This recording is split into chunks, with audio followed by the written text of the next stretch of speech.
Hi hello. വർഷങ്ങൾക്ക് മുമ്പ് എനിക്ക് മട്ടുപ്പാവിൽ കൃഷി ഉണ്ടായിരുന്നു. അപ്പം മട്ടുപ്പാവയിലൊക്കെ കൃഷി ചെയ്ത് പോയാൽ നമ്മുടെ വീടിടിഞ്ഞു പോകുമെന്നുള്ള പറച്ചിൽ കേട്ട് ഞാൻ എൻ്റെ കൃഷികളെല്ലാം താഴേക്ക് ഇറക്കിയേക്കുമായിരുന്നു.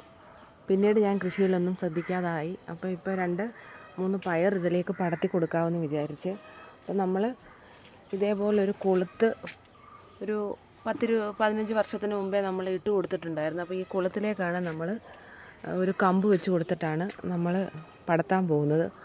അങ്ങനെ നോക്കിയപ്പോൾ ഈ വർഷം റംബുട്ടാനൊക്കെ കായ്ക്കുന്ന സമയമായി. റംബുട്ടാനൊക്കെ കായ്ച്ചോ എന്ന് നോക്കാൻ വേണ്ടി ഒന്നും കൂടെ നോക്കിയപ്പോഴാണ് റംബുട്ടാനൊക്കെ പൂത്തിട്ടുണ്ട്. അത് കഴിഞ്ഞതിന് ശേഷം ഞാൻ മരത്തിൻ്റെ മുകളിലേക്ക് നോക്കിയപ്പോഴാണ് നമ്മുടെ കുമ്പളമൊക്കെ കായ്ച്ച് കിടക്കുന്നത് കണ്ടത്. അപ്പോൾ ഇന്നത്തെ കറി കുമ്പളം ആയിക്കോട്ടെ എന്ന് പറഞ്ഞ് കുമ്പളങ്ങ ഞാൻ പറിച്ചെടുത്തു. അപ്പോൾ വീഡിയോ ഇഷ്ടപ്പെട്ടാൽ ലൈക്ക് ചെയ്യാനും ഷെയർ ചെയ്യാനും ചാനലൊന്ന് ഫോളോ ചെയ്യാനും മറന്നു പോകരുതേ.